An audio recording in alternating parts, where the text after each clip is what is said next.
Friends 2024లో RG Kar medical హాస్పిటల్‌కి సంబంధించిన case చాలా పెద్ద సంచలనంగా మారింది.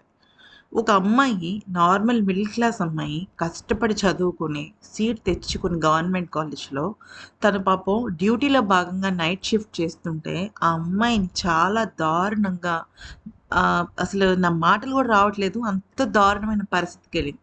ఆ అమ్మాయి కేస్ గురించి ఎవ్వరు పట్టించుకోలేదు. ముఖ్యంగా ఈ మమతా బెనర్జీ అబ్బా! అసలు ఎంత దాష్టికానికి పాల్పడిందంటే, అసలు ఆ ఆర్‌జేకర్ మెడికల్ హాస్పిటల్‌లో జరగని చెత్త లేదు.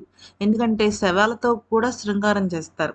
అక్కడ మార్చరీలో ఎన్ని శవాలు వెళ్తున్నాయి, ఆ శవాలకు సంబంధించిన అవయవాలు ఏమవుతున్నాయి ఎవ్వరికీ తెలీదు. అటువంటి ఆర్‌జికర్ మెడికల్ హాస్పిటల్‌లో ఎంతోమంది చనిపోయారు. అయితే ఈ అమ్మాయి నాలుగో అమ్మాయి అనమాట. అంతకు మునుపు ఒక ప్రొఫెసర్ ఎందుకో కారణం తెలియకుండా పైనుంచి చచ్చిపోయాడు. ఇవి ఒక, ఒక దుర్మార్గుడిని అడ్డంగా పెట్టి నేనే చేశానని చెప్పేసి వాడికి శిక్ష వేశారు. కానీ దీని వెనకాల ఎంతమంది దుర్మార్గులు పెద్ద పెద్ద హస్తాలున్నాయో అవన్నీ కూడా టీఎంసీ పార్టీ వాళ్ళు మాఫ్ చేసేసారు. మసిపూసి మారేడుకాయ చేశారు. కానీ ఎప్పుడైనా సరే ఒకటి గుర్తుపెట్టుకోవాల్సిన విషయం ఏంటంటే, న్యాయం ఎప్పుడైనా సరే లేట్ అవ్వచ్చేమో కానీ ఖచ్చితంగా జరుగుతుంది.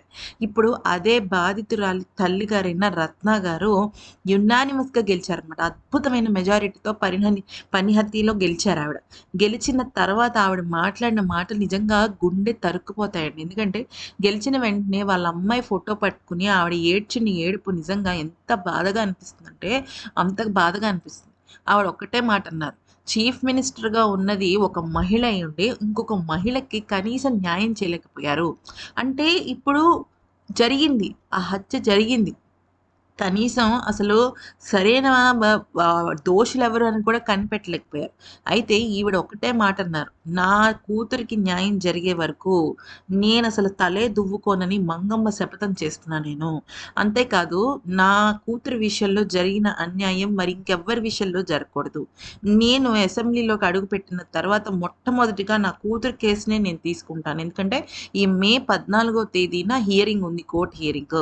ఈ మమతా బెనర్జీని జుట్టు పట్టుకుని ఈడ్చుకుని వెళ్ళి నేను ఏం చేయాలో అది చేస్తాను. ఎందుకనంటే ఒక కన్న తల్లి కడుపు కోత ఏంటో తెలియటలేదు ఆమెకి. నేను ఎంతో ప్రాధేయపడ్డాను. ఎంతో పోరాటం చేశాను.